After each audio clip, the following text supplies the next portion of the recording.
பொதுவாவே அரசர்னா ஒண்ணு நல்லவரா இருக்கணும் இல்ல கெட்டவரா இருக்கணும். இன்னைக்கு நம்ம கதையில பார்க்க போற அரசர் ரொம்ப ரொம்ப நல்லவரு. ஆனா அவருக்கு ஒரு கெட்ட பழக்கம் இருந்துச்சு. எப்போதுமே தப்பாவே யோசிப்பாரு, மத்தவங்கள பத்தியும் தப்பாவே நினைப்பாரு. இப்படி அவரை சுத்தி எதிர்மறையான எண்ண அலைகள் மட்டுமே இருந்துச்சு.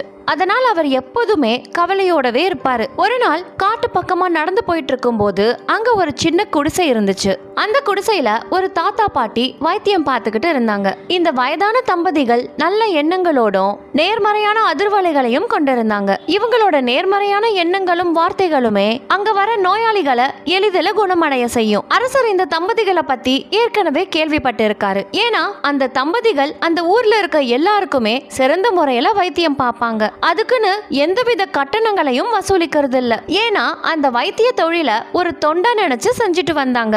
அவங்க கிட்ட ஒரு பெரிய மூலிகை தோட்டமும் இருந்துச்சு. அந்த தோட்டத்துல சிறிய மூலிகை செடிகள்ல இருந்து பெரிய பெரிய அபூர்வமான மூலிகை செடிகள் வரைக்கும் எல்லாமே இருந்துச்சு. அந்த வயதான தம்பதிகளை பார்த்த அரசரோ, ஐயா, என்னோட மனசுல நிம்மதியே இல்ல. எப்போதுமே மத்தவங்கள பார்க்கும் போதெல்லாம் தப்பான சிந்தனைகள் மட்டும்தான் வருது. எந்த காரியத்தை செஞ்சாலும் தப்பாவே யோசிக்கிறேன். இந்த எண்ணங்கள்ல இருந்து என்னால வெளிவரவே முடியல. மத்தவங்களோட மனச எப்படி புரிஞ்சுக்கிறதுன்னு தெரியல. ஒட்டு மொத்தத்துல என்னோட வாழ்க்கையில சந்தோஷமே இல்ல அப்படின்னு தன்னோட மனக்குறைகள் எல்லாத்தையும் அந்த தாத்தா பாட்டி கிட்ட ரொம்ப சோகத்தோட சொல்லி முடிக்கிறாரு. அதை கேட்ட அந்த தம்பதிகள் சிரிச்சபடி, அரசே, இது ஒன்னும் பெரிய பிரச்சனை இல்ல. உங்க மனசை சுத்தமா வச்சுக்கிட்டாலே நீங்க சந்தோஷமா இருக்கலாம் அப்படின்னு சொன்னாங்க. அதை கேட்ட அரசர், என்னோட மனசை எப்படி சுத்தமா வச்சுக்கிறது? அதுக்கு ஏதாவது மூலிகைகள் இருந்தா கொடுங்க அப்படின்னு சொல்லி கேக்குறாரு. அதை கேட்ட வயதான தம்பதிகள், அரசே, நம்ம மனசை சுத்தமா வச்சுக்கிறதுக்கு எந்தவித மூலிகைகளும் தேவைப்படாது. ஆனா சில எளிமையான வழிகள் இருக்கு. முதல்ல எப்போதுமே நல்லதையே நினைக்கணும். இரண்டாவதா மத்தவங்கள பத்தி தவறான எண்ணங்களை நம்ம மனசுக்குள்ள வளர்க்க கூடாது.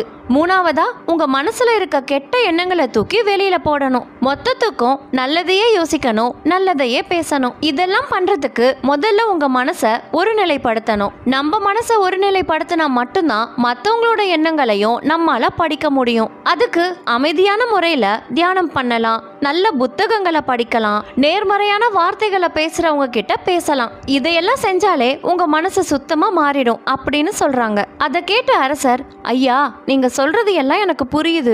இதெல்லாம் பல முறை நான் முயற்சி செஞ்சிருக்கேன். ஆனா என்னோட மனசை ஒருநிலைப்படுத்தவே முடியல. என்னோட மனசை ஒருநிலைப்படுத்துறதுக்காவது ஏதாவது வைத்தியம் இருந்தா சொல்லுங்க அப்படின்னு சொல்லி கேட்டதும் அந்த தாத்தா பாட்டி இவரோட எண்ணங்களை கணிச்சபடி, அரசே, ஒரு அற்புதமான மூலிகை பொடி இருக்கு. எப்பெல்லாம் உங்களுக்குள்ள நேர்மறையான எண்ணங்கள் உருவெடுக்குதோ அப்பெல்லாம் சுத்தமான கண்ணாடிய பார்த்தபடி இந்த பொடியை தண்ணீர்ல கலந்து குடிக்கணும். இதை தவறாம செஞ்சுட்டு வந்தாலே உங்க மனசு ஒருநிலைப்படும். அதுக்கப்புறமா நான் சொன்ன சில பயிற்சிகளையும் செஞ்சு பாருங்க அப்படின்னு சொல்லி அந்த மூலிகை பொடியை அரசர்கிட்ட கொடுத்து அனுப்புறாங்க.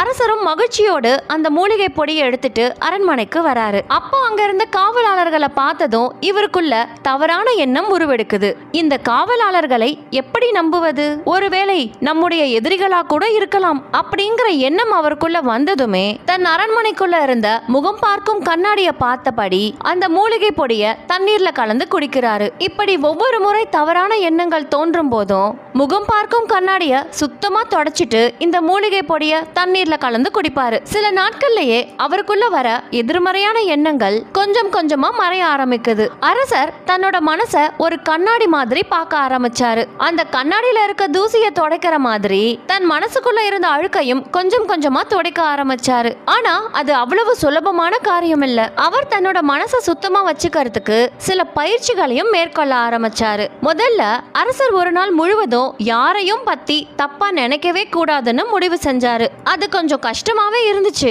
ஆனா அவர் முயற்சி செஞ்சு ஒருத்தர் தப்பே செஞ்சிருந்தாலும் அவங்களோட நல்ல பக்கத்தை மட்டுமே பார்க்க முயற்சி செஞ்சாரு. இரண்டாவதா அவர் தியானம் செய்ய முயற்சி செஞ்சாரு. இதுவும் ஆரம்பத்துல கொஞ்சம் கடினமாவே தான் இருந்துச்சு.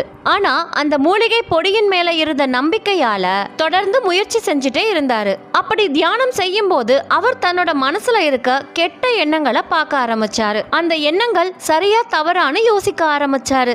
அந்த எண்ணங்கள் மகிழ்ச்சியை தரப்போறது இல்ல அப்படிங்கறத உணர்ந்து அந்த எண்ணங்களை தூக்கி போட முயற்சி செஞ்சாரு.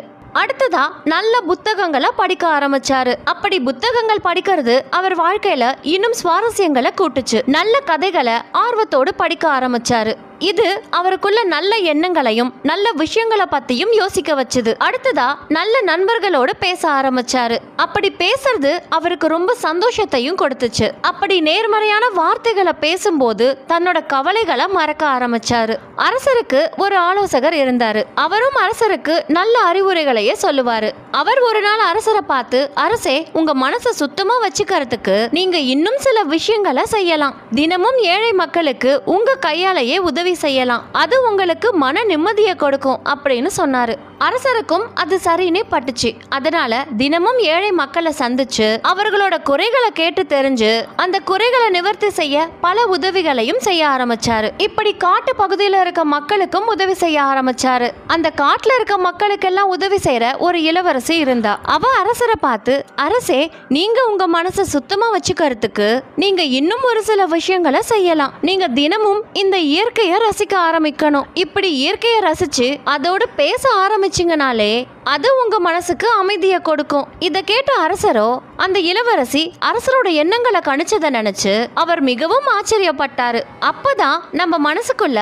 நேர்மறையான எண்ணங்கள் உருவெடுக்கும் போது மத்தவங்க மனசுல இருக்க எண்ணங்களையும் கணிக்க முடியும் அப்படிங்கறத உணர்ந்தாரு. கொஞ்ச நாட்கள்லயே அவர் தன்னோட மனசுல இருந்த எல்லா கெட்ட எண்ணங்களையும் தூசி போல தொடச்சி எறிய ஆரம்பிச்சிட்டாரு. ரொம்பவும் சந்தோஷமா இருக்க ஆரம்பிச்சாரு. அந்த சந்தோஷத்தோடவே ஏழை மக்களுக்கு இன்னும் பல உதவிகளை செய்ய ஆரம்பிச்சாரு. மத்தவங்களுக்கு நாம உதவி செய்யும் போதுதான் நாம உண்மையாவே சந்தோஷமா இருக்க முடியுங்கிறதையும் உணர்ந்தாரு. தன்னோட இந்த மன மாற்றத்துக்கு காரணம் அந்த தாத்தா பாட்டி கொடுத்த மூலிகை பொடிதான் அப்படிங்கறத உணர்ந்து அவங்கள சந்திச்சு நடந்த விஷயங்களை சொல்ல ஆரம்பிக்கிறாரு. ஐயா, நீங்க எனக்கு கொடுத்த அந்த அற்புத மூலிகை பொடியால தான் இன்னைக்கு என்னோட வாழ்க்கையே மாறி இருக்கு. என்னோட மனசை எப்படி சுத்தமா வச்சுக்கணும் அப்படிங்கறதையும் எனக்கு சொல்லி கொடுத்தீங்க அப்படின்னு சொல்லி நன்றி சொல்றாரு. அதை கேட்ட முதியவர், அரசே, இப்ப நான் உங்களுக்கு ஒரு உண்மையை சொல்ல போறேன். உண்மையாவே நான் அன்னைக்கு உங்களுக்கு கொடுத்தது மூலிகை பொடியெல்லாம் எதுவுமே இல்ல. வெறும் துளசியும் மிளகும் சேர்ந்த பொடிதான். உங்களுக்கு ஒரு நம்பிக்கை வரணும்னு தான் அன்னைக்கு அந்த பொடியை நான் உங்களுக்காக கொடுத்தேன். அது மட்டும் இல்ல, சுத்தமான கண்ணாடி முன் நின்னுதான் இந்த பொடியை தண்ணீர்ல கலந்து குடிக்கணும்னு சொல்லியிருந்தேன். அதுக்கும் ஒரு முக்கியமான காரணம் இருக்கு. நீங்க ஒவ்வொரு முறை அந்த கண்ணாடியை பார்க்கும் போதும் அதுல இருக்க தூசிகளை தொடச்சிட்டு சுத்தமான உங்க பிம்பத்தை பாப்பீங்க. அது உங்களுக்குள்ள இருக்க எதிர்மறையான எண்ணங்களை உங்க மனசுக்குள்ள படிய விடாம பாத்துக்கும். அப்படி ஒவ்வொரு முறை உங்களை நீங்களே கண்ணாடியில பார்க்கும் போதெல்லாம் நீங்களே அறியாம உங்க மனசு மகிழ்ச்சியில ஆழ்ந்திருக்கும். அதுதான் அந்த ரகசியம். அந்த பொடியை கூட நீங்க ஒருவித நம்பிக்கையோட எடுத்ததால தான் உங்களோட இந்த மனமாற்றத்துக்கே ஒரு முக்கியமான காரணம். ஏன்னா நம்மள நாமே முழுசா நம்பும் போதுதான் நாம செய்ய போற எந்த காரியத்திலையும் நம்மால முழுமையா ஈடுபட முடியும். நம்ம மனசை சுத்தமா வச்சுக்கிறது நம்ம கைகள்ல தான் இருக்கு. இன்னைக்கு உங்களோட இந்த மனமாற்றத்துக்கு காரணம் நீங்க மட்டும்தானே தவிர வேற யாரும் இல்ல அப்படின்னு அந்த முதியவர் சொல்லி முடிச்சதும் தான் அரசர் தன்னைத்தானே புரிஞ்சுக்க ஆரம்பிச்சாரு. அன்னையில இருந்து அவரோட வாழ்க்கையே மாறிடுச்சு.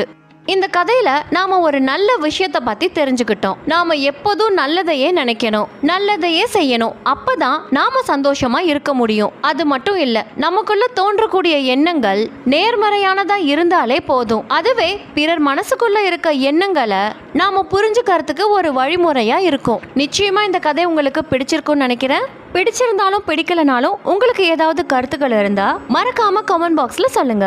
அது மட்டும் இல்ல, இந்த வீடியோவை லைக் பண்றவங்க உங்க பேரை கமெண்ட் பாக்ஸ்ல போட மறக்காதீங்க. ஏன்னா என்ன மோட்டிவேட் பண்ற மாதிரி ஒரு சில பேர் எப்போதுமே எனக்கு பாசிட்டிவான கமெண்ட்ஸ் ஒவ்வொரு வீடியோலயுமே உங்க டைமை ஒதுக்கி எனக்காக போஸ்ட் பண்றீங்க. அதுல என்ன மோட்டிவேட் பண்ண ஒரு சில கமெண்ட்ஸ் இப்போ உங்களுக்காக. என்னோட சப்ஸ்கிரைபர்ஸ்க்கும் என்ன மோட்டிவேட் பண்ணி இந்த மாதிரி பாசிட்டிவா கமெண்ட் பண்றவங்களுக்கும் பெரிய பெரிய தேங்க்ஸ். இந்த வீடியோவை உங்க ஃப்ரெண்ட்ஸ்க்கு நீங்க ஷேர் பண்ணணும்னு நினைச்சா மறக்காம அதையும் ஷேர் பண்ணுங்க. அப்படியே எங்க இருக்க சப்ஸ்கிரைப் பட்டனையும் கிளிக் பண்ணுங்க. மீண்டும் வேற ஒரு சுவாரஸ்யமான கதையில நான் உங்களை சந்திக்கிறேன். தேங்க்யூ.